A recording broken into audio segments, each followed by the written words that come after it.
Hey, gang, it's me, Dr. Steve, and we got some huge names coming to the Bitcoin 2024 conference this week in Nashville, but none of them is more exciting than the man himself, President Donald J. Trump. He's a go. He is confirmed that he is still coming to the conference to speak despite the harrowing ordeal that happened just days ago. If that iconic photo says anything, it is that a new world is rising, a world that the globalist powers that be have no control over. It's literally slipping through their fingers. And so it's no surprise that President Trump is a big fan of Bitcoin. He's promised to make the US the supreme Bitcoin miner in the world. Pretty impressive stuff. Here to dig into this and give the insider scoop on the upcoming Bitcoin conference is Mike Germano, president of Bitcoin Magazine and founder of the Bitcoin Conference, which you can register for by just clicking on that link below. You better do it soon. You can imagine they're getting an onslaught of people coming in with number 45, soon to be number 47, speaking there. So, Mike, dude, man, we were chatting before the interview. I told you it's an honor to have you on the channel. I follow BitcoinMagazine.com. Everyone should frequently, and I absolutely love your work. Thank you so much for being with us. Thank you so much for inviting me on, Dr. Steve. Oh, it's an honor. So, I mean, wow. I mean, what a whirlwind over the last several days. Trump is showing up to the Bitcoin conference in a matter of hours. Just give us a sense of just the enormity of it. What does this feel like from your perspective? Sure. So once again, the Bitcoin conference, which a lot of people have always, because Bitcoin is decentralized, which many of your viewers know, our company wanting to build it and take the reins of it and build an exciting Bitcoin conference. We had it in 2019 in San Francisco in tech, but 2020, as you know, with COVID, no one had anything. 21, we did. We had to move it to Florida. Thank God for Florida having some freedom. And we had a conference in 21 when everyone was afraid. We had no masks, no cards, and became a kind of more of a freedom explosion that people understood how Bitcoin wasn't just a cryptocurrency, that this was, a conversation about freedom at a festival. And that's when obviously President Bukele announced Bitcoin being legal tender. 22 was, and so from that point on really exploded, 22 and 23, both in Miami. It's their first year. We're moving it to Nashville. And last year we had RFK speak. And you know what? I think it's worth listening. If anyone wants to go back, look at Bitcoin Magazine YouTube. RFK really understood the value of what Bitcoin was, what freedom was. And he talked about the Canadian truckers. And we were so impressed that this, and we've had tons of politicians come, mostly outsiders. So you have the Andrew Yangs of the world. You have the Ron Pauls, Vivek came and speak last year. So politicians, I think understand the value of not only this community, but this topic. And, look, we keep getting bigger and bigger, and it keeps getting stranger and stranger. And luckily for us, we've been talking to Trump and his team for a while now, and he's really started to understand, I believe, the value of what Bitcoin brings, and he's seeing it firsthand. And truthfully, it's so exciting because it is decentralized. So there's no company that calls up. There's no company that has a lobbying group. So this is the most, from the ground community. And look, Trump has his finger on the pulse, and he understands that. He knew once he started making these comments that everyone, and I really appreciate, Trump goes to other events. He goes, people like Bitcoin are telling me, Trump, support Bitcoin, and they're making these, and they're talking to him, and that's really reaffirming, I think, to him. So, we wanted, of course, we've had him on our list, and we wanted to get him for a while. And luckily, the week, what was funny was, obviously after the Biden debate, the Trump team was a little bit silent, which they should have. And that's right when we were supposed to announce, and we're like, please, Trump, you're usually a guy who likes to get the press, go out there and get it. And they were being, very strategic and quiet. So obviously he announced. Then the following week was the assassination attempt, and obviously our concern was with what was going to happen to our country and the president. And we understood if he was going to pull out, but his team called us, and his fighting nature that you saw when he has fists in his air is clearly evident in everything he does. So he's like, no, we're there, and let's go. And so we went from the highs and lows of having to organize this, and now our event always attracts some big names. I mean, we had everyone from Jordan Peterson to Aaron Rodgers. I mean, these are because Bitcoiners are everywhere. And Wow. so now everybody wants to, who was already coming, we're going to have 20,000 people that are just going to be at our conference, not just, in Nashville. So now we're just trying to rearrange all the last minute. So all the plannings for 8 months of this is going to come down to the next 2 weeks for some of the, I think, the biggest Bitcoiners, biggest names, and biggest announcements in our space. Is the venue going to be able to handle this kind of volume of people? So this is in Nashville, right? Yep. Where are you doing it at? The convention center. Oh, there you go. Okay, great. Yeah. So look, I mean, put it this way, sometimes Bitcoin and crypto get mixed up, but it's important to note, I think Bitcoin's its own thing, and the rest are cryptocurrencies. There's thousands of them. What's funny is we're Bitcoin Magazine, been around since 2012 when Bitcoin was $8. We've only been about Bitcoin. And if you think about it, just Bitcoin, that's all we focused on. And there's other conferences that are crypto conferences, but they don't even have as many people as we do because Bitcoin is the driver. Bitcoin is obviously what's decentralized. Bitcoin is a tool of freedom. Everything else follows Bitcoin. So the exciting part of that is you would think with an event that just only focused on one, we'd have less people or less companies. But the truth is all the biggest names that want to talk about this, they want to be on stage where it's only Bitcoin. So if someone's not pushing some altcoin or whatnot, we don't let any altcoin sponsor our conference. So they do stuff all around us, so it's like hosting the Super Bowl and there's everything else around us. So we thought it was important to bring the conference to a different city. So we were in Miami for 3 years. Now we're in Nashville, which is a great time for anyone. Nashville's a great town. Yeah. Great town. And look, if you want to talk about the energy that's there, it sounds funny. Why would you want to go talk about, inflation and the federal, but like you go there and we laugh that some of our most important talks are backed up because there's a bunch of 20-year-olds that want to listen to discussions about inflations and banking. But it's you have that side, but then you have the fun side that this is like a biker gang of nerds coming into a city that are really excited to talk about what freedom is. And some people, this is their vacation. Some people are there for work. I mean, it's like half Comic-Con. I mean, it's like the Woodstock of freedom that just happens to use, tech and finance. So it really is an exciting time. The energy is all there. And we try our best to put the people on stage to have that conversation. And then also at Bitcoin Magazine, we're going to be live streaming the entire event. We have over 500,000 people watch every day. So there's a lot of production that goes into how we have our live stream. And then there's events all around the city and all around the conference. Oh, it's so good. It's so awesome. And I love how you put it, centering on Bitcoin itself. I've noticed when I go to bitcoinmagazine.com, it really is very, very Bitcoin centric. And I appreciate that because it's the leading indicator. I mean, if you read about Ethereum, they're always asking, well, first we got to figure out what Bitcoin is doing, and then we'll see it's lagging, it'll follow what it's doing. Bitcoin is the tip of the spear. And you just clearly have that central focus. You've always had it.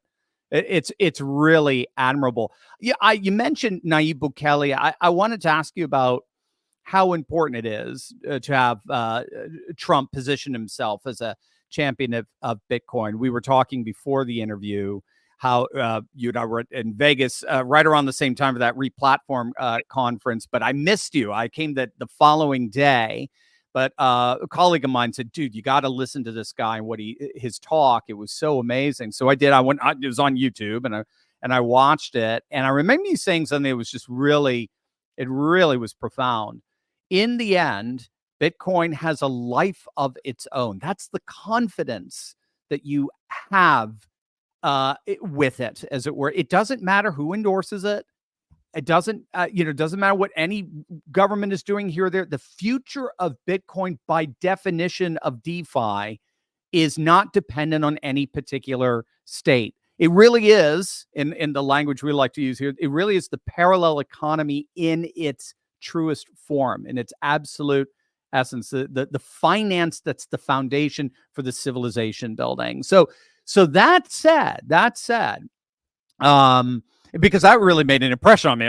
When you said that, I went, whoa, we're dealing with, we're dealing with something incredibly formidable here. So that said, what is the significance of Trump's endorsement of Bitcoin, perhaps big picture?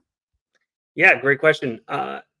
it's interesting because we have some hardcore Bitcoiners who are saying, why do we even want government officials to endorse talk Good about point. this? Yeah. The whole point of Bitcoin is supposed to be the separation of money from state, right? Right. State has been the one that's been the state are the ones that go through massive inflation, go into massive debt, and really they're, by controlling their own money, has caused a lot of the problems that Bitcoiners are hoping to solve.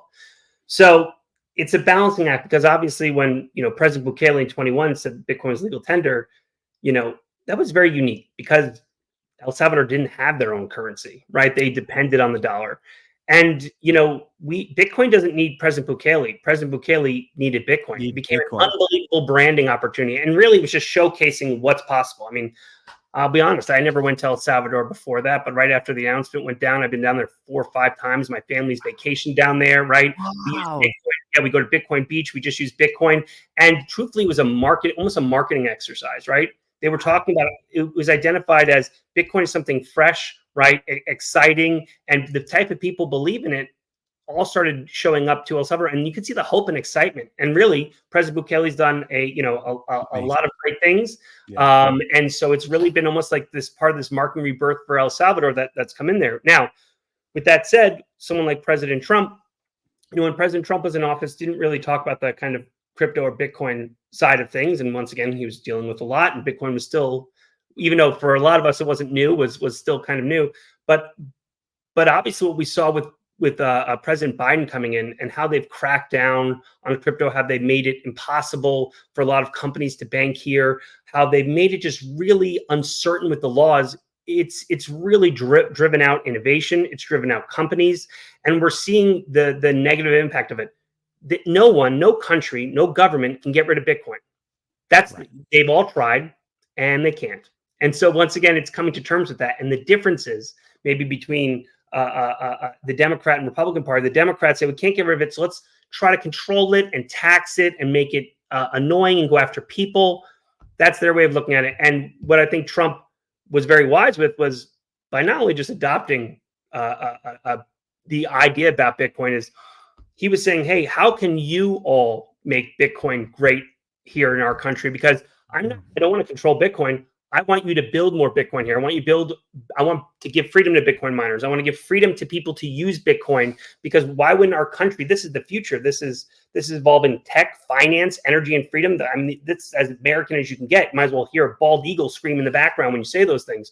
And so, how could Bitcoin not be built here? You would hate for that and innovate here. And really, why would those financial institutions not want to be here? Because it's the inevitable future.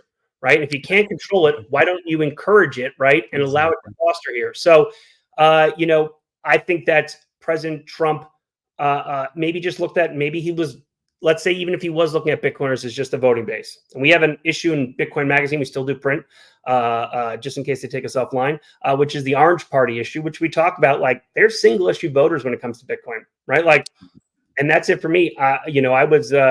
I got elected as a Democrat back in the day using Facebook. So I was a, elected Democrat and didn't I didn't leave the Democratic Party. It left me. But I'm a single issue voter. And when it comes down to it, Bitcoin is extremely important to me. And I think it's the foundation of freedom. So when you're taking a look at what is possible and you start to see things through a Bitcoin lens, you start to understand, okay, this is what is possible with freedom. And it sends a clear message. And a lot of people were, is Trump just saying this? Number one, he made the announcement that he was going to free Ross Ulbricht. I mean, that's something that Bitcoin has been fighting for. He was allegedly behind Silk Road, who's serving, the longest jail term for a nonviolent first-time offender. It's, they tried to throw a book at him. So he's taken on jail term for kind of being a Bitcoin pioneer. Right. So making that statement, and, once again, he took the other thing was he put this into the Republican platform. Yeah. They asked Bitcoin Magazine to come out to go to the convention. Right. So once again, Bitcoin is being put in. You couldn't expect this, and Trump and his team were like, look, you have the right to self-custody, the right to mine. He met with Bitcoin miners, talked to them, and, that was behind closed door, that roundtable. But I talked to all those CEOs, and they were like, wow, not only does this guy get it, he understands the value of it. What can we do? Energy innovation. So he's making all the right steps. Bitcoiners, like a lot of others, are very skeptical of government and skeptical of people saying things. And we should always be that way. Of course. Yeah, they have every right. Absolutely. They have every right to be that way, to be skeptical. But once again, he's taking the right steps. And for me, You know, a lot of people came to Bitcoin because of Ron Paul. You know, he was talking about the Federal Reserve, and a bunch of young people are like, what is he even talking about? So you kind of came from Ron Paul, and then a huge Bitcoin delegation almost came out of that because they saw the Bitcoin was coming up, and there was some, I guess, overlaps of community. And man, I look at this as people, whether we talk about MAGA country or Trump's Republicans, or people who are just maybe not looking forward to complete government control of everything. Right. Trump introducing them to Bitcoin, they might, you know, come for Trump, but I think they're going to stay for Bitcoin. And when they see that they're accepted in this community, you know, and more importantly, like we said earlier, no one controls this community. This is decentralized. So we don't need a Trump. We don't need a Bukele. We don't need a Biden. But it's the foundation that's a decentralized group that's going to grow with the community that comes with it. This is something that's going to outlast us. So we're very excited that Trump is just yet another Bitcoiner. That hopefully, when he wins and gets elected to office, that he's just going to allow Bitcoiners to be Bitcoiners and to innovate. You know, just not to try to stop us like the current administration. And you know, the more that America can be home to Bitcoin, the better it's going to make our country in the long run. Amen. Well, so well said. Yeah, I mean, it's the new gold rush in many respects, right? 19th century. If I recall, the United States really was the only country that was allowing the gold mining to be privatized out in California, far away from DC. You guys do your thing. Whereas Europe, it was much more state run, and I just love seeing the exact same thing from Trump, and certainly, of course, Ron Paul. Go do it. You know exactly what needs to be done. The government's just going to get in your way. Just go rock and roll. So for people, one of the things that I think is amazing with an endorsement from Trump or Bukele or maybe Javier Milei in Argentina is just, in a sense, you know, just the power of the endorsement for the fans of the endorser, right? So these guys have, for lack of a better term, fans, you know, tens of millions of fans, and they turn around and say, hey, Bitcoin is awesome. You definitely want to get involved in this. I mean, the rush. I mean, you're seeing it in real time with the amount of people now that are coming to the Bitcoin conference just because he's there. It just seems to me that it's probably the best, for lack of a better term, marketing scheme you could possibly have. Obviously, one you can't plan for. It's like divine providence. It just happens. So for those who, do you want to comment on that? Yeah, well, I think you bring up an important point, which is Bitcoin isn't a company, right? It's not Amazon or Facebook. So Bitcoin doesn't have a markeing budget. Bitcoin doesn't have a PR department, right? Right. You know, so no one speaks for Bitcoin. We just talk about it all the time. So you think about it, there's such a group of people that I think would really start to go down this path, and it aligns with a lot of their values. And they think of this as, you know, people who are storing gold because they, you know, want to make sure that they have, you know, certain assets that aren't controlled by, you know, inflation, the government. All of a sudden, these are the same people that are going to look at Bitcoin and understand maybe some of the core values. People who are against central bank digital currency, they look at the values. People are for, you know, freedom of speech and not being, you know, beholden to third parties, or even the parallel economy that we talk about all the time. Those people that have gravitated towards Trump and the MAGA and the MAGA movement, they're going to see a lot of value there in Bitcoin. And what maybe held them back was that they weren't marketed to, they weren't told about this, they weren't informed, because there wasn't a company to do that. So you have to want to come to Bitcoin. So if you think of the top of funnel, we're not buying ads, you know, maybe the Coinbases of the world, but, you know, you might not trust those exchanges. Buying ads saying, hey, learn about Bitcoin. You know, someone has to tell you, hey, this is worth learning about. So it's really been organic, the growth, and that's why it's so much stronger. You're not just being advertised. And the problem is when you get advertised, buy Dogecoin, you lose money, you get upset, right? Bitcoin is like, hey, listen, you have to trust, you know, you're trusting someone you're having a conversation. So Trump being a real vessel, just kind of introducing people to the concept who aren't already there. And you know what it is? It's about being comfortable saying, I am a Bitcoiner. And other people go, oh, okay. Because we have some people actually higher up in major corporations who meet with us go, hey, don't tell anyone I'm a Bitcoiner. I don't want people to think of me as just a Bitcoiner. I've worked really hard in my profession. And we're like, that sounds kind of strange. Large corporate CMO or CFO. But, you know, we'll keep your secret. It's like Fight Club, I feel like. So we have Bitcoiners everywhere. And, you know, it really is.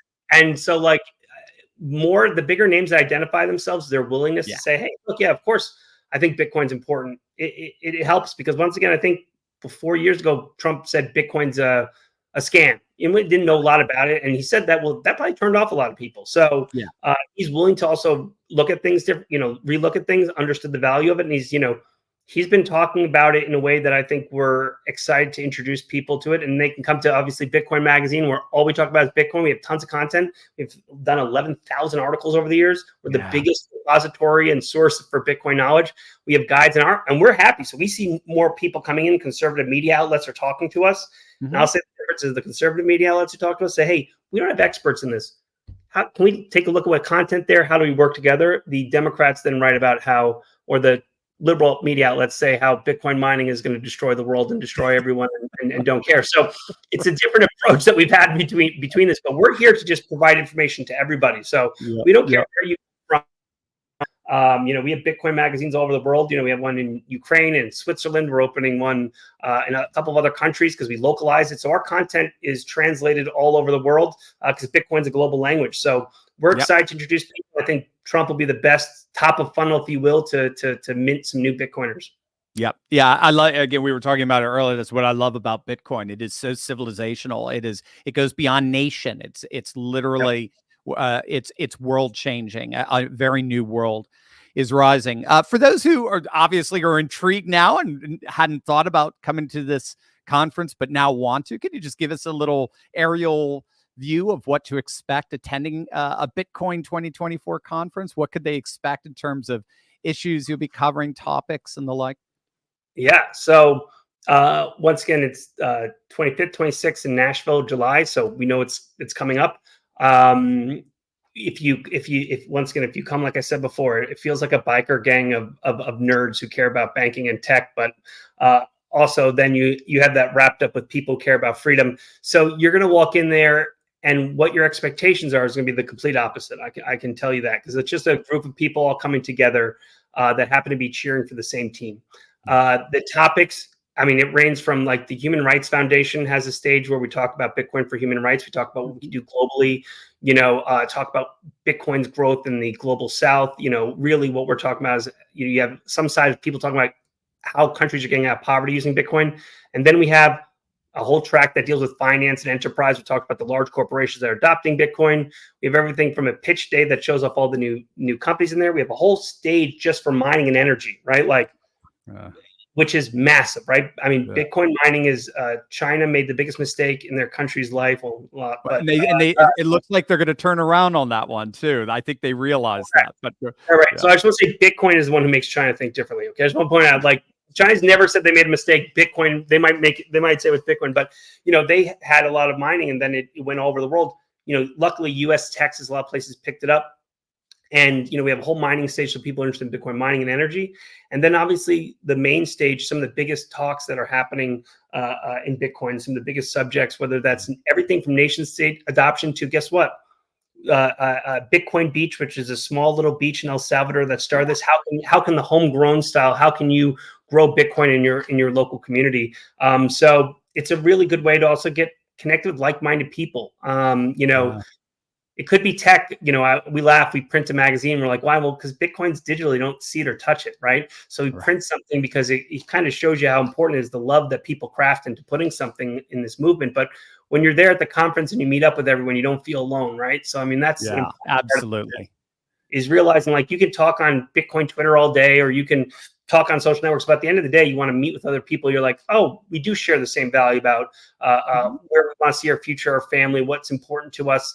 And, it's funny. You would think it's not always just conservative, right? We have Bitcoiners. We have one who, like, lives in Oakland and came from Bernie Sanders, and we have one that's from Texas and he wants the 30 guns. But Bitcoin is kind of his bond, and they are able to unite against it. So if you want to be in such a positive place, right? Because the argument can always be the economy's bad, inflation, this is all bad. That's one way of looking at it, and like parallel economy. But we're here to build something different. We don't need them, right? And that's what this has been the story for the last 10 years is you don't need those people to tell you what to do, right? Like, Bitcoin is a freedom. It's a movement that we're building together, and it's so positive. And that was one thing that, kind of working at the company since 21, you look at this, go, hey, it really feels a lot. This feels positive. I was politically nomadic, and you were upset with your parties or let down by companies.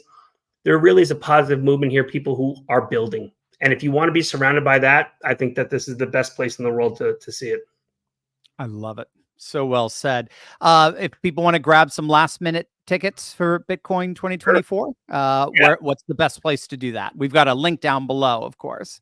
Cool. Yeah. I mean, if they go to bitcoinmagazine.com, we have that little link that says, the 10% off tickets. But if you really want, and I'm going to get in trouble for this, but if you use code BM21, that gives you 21% off the tickets. Cool.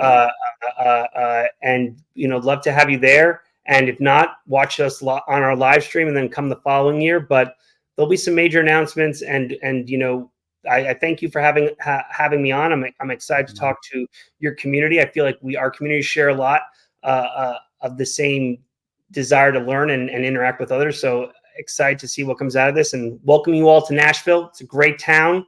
And let's go Bitcoin. Let's go bigger. I love it, gang. This is amazing. I mean, if you've missed your chance to sign up for this, guess what? Now you've got it.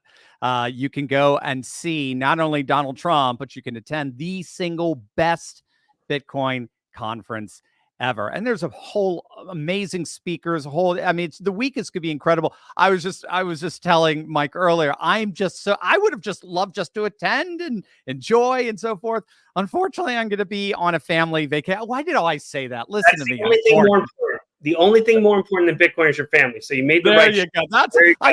I see everyone smacking me. I talk about faith, family, and freedom all the time, and here I am. Yeah. But I just you could tell. I mean, you guys know I love Bitcoin. I just love what Bitcoin Magazine is doing and what this conference is doing. So it's just infectious just to be there. But you guys can be there for me and tell me all about it. So definitely click on that link below. Get your tickets. Mike gave you that wonderful discount code. Be there to witness history. It's going to be absolutely amazing. Mike Germano, thank you, sir, for being with us. Thank you so much.